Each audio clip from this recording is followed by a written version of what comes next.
آقا کریم نے صفوں کو سیدھا کرنے کی تلقین کرتے ہوئے کہا کہ مت سمجھنا کہ میں صرف آگے دیکھ رہا ہوں، میں آگے بھی دیکھ رہا ہوں، میں پیچھے بھی دیکھ رہا ہوں، تمہارے رکوعوں کو بھی دیکھ رہا ہوں اور دلوں میں پیدا ہونے والے خشوعوں کو بھی دیکھ رہا ہوں۔ یہ حضور کی نظر کا کمال ہے۔ اور حضرت عبداللہ ابن عباس رضی اللہ تعالیٰ عنہ فرماتے ہیں کان رسول اللہ صلی اللہ علیہ وآلہ وسلم یرا فی اللیل فی الظلمہ کما یرا فی النہار فی الضوء۔ حضور رات کی تاریکی میں یوں دیکھتے تھے جس طرح دن کے اجالے میں دیکھتے تھے۔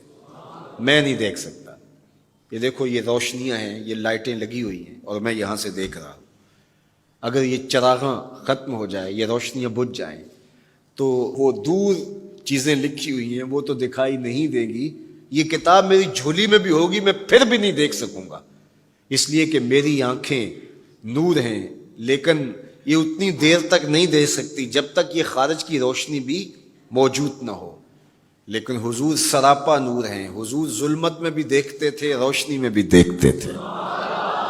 چونکہ میری آنکھیں ان روشنیوں کی محتاج ہیں، کائنات کی ساری روشنیاں شمس و قمر بھی میرے حضور کے محتاج ہیں، اس لیے حضور علیہ الصلوۃ والسلام شمس و قمر کی روشنی کے محتاج نہیں تھے۔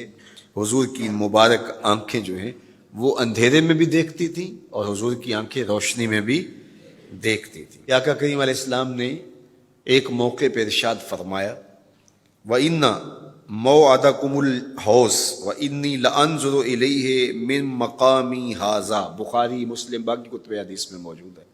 فرمایا کہ تمہارا جو حوض کوثر پر وعدہ ہے جہاں میں تمہیں جام بھر بھر کے دوں گا، فرمایا میں یہاں کھڑا ہوں اور یہاں کھڑے ہو کے اس کو دیکھ رہا ہوں۔ حضور یہاں کھڑے ہیں اور وہاں دیکھ رہے ہیں۔ ایک دن حضور صلاۃ الاستسقاء پڑھا رہے تھے، جب بارش نہ ہو رہی ہو تو اس کی جو نماز پڑھائی جاتی ہے اللہ کے حضور دعا کرنے کے لیے تو اس کو صلاۃ الاستسقاء کہا جاتا ہے۔ ام المومنین سیدہ عائشہ رضی اللہ تعالیٰ عنہ سے مروی ہے۔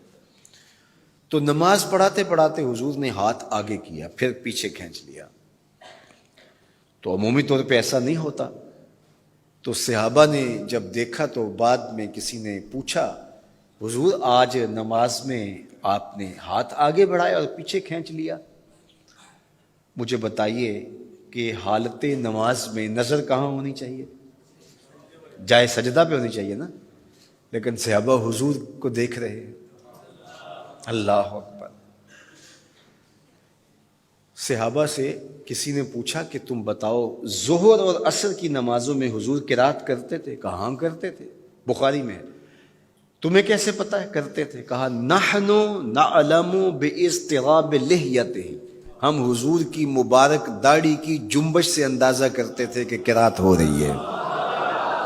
معلوم ہوا نماز بھی چلتی رہتی تھی، رخ محبوب کی دید بھی ہوتی رہتی تھی۔ اور اقبال کہتا ہے شوق تیرا اگر نہ ہو میری نماز کا امام، میرا رکوع بھی حجاب میرا سجود بھی حجاب۔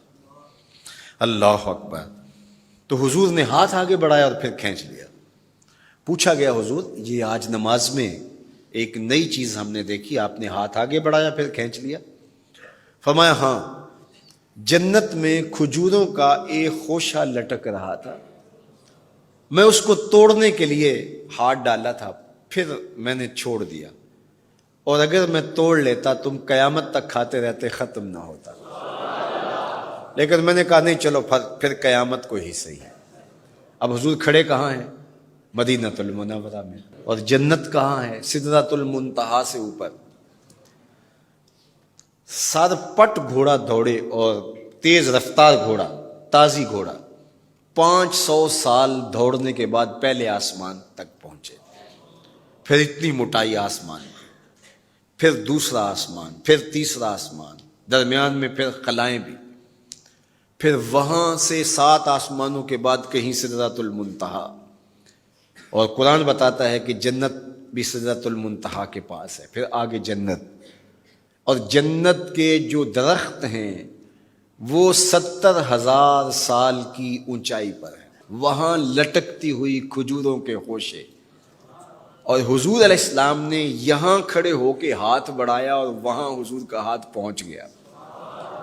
یہ ہاتھ کے پہنچنے کی منتہا نہیں ہے، ضرورت یہاں تک کی تھی لہٰذا یہاں تک پہنچا، اگر ضرورت اس سے آگے کی ہوتی تو آگے بھی پہنچ جاتا. تو حضور کا ہاتھ یہاں سے یہاں تک پہنچا. یہ حدیث پاک میں نا، میں اور آپ ہاتھ اٹھائیں تو ہمارا ہاتھ کہاں تک پہنچتا ہے؟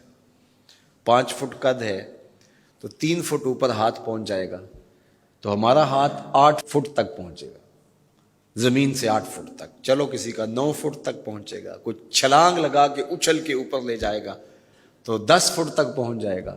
البتہ ہماری نظر بہت تیز ہے، ہماری نظر پہلے آسمان کے ٹمٹماتے ہوئے ستارے دیکھتی، دوسرے آسمان کے ستارے بھی دکھائی دیتی، تیسرے آسمان کے ستارے چاند سورج میں دکھائی دیتا ہے.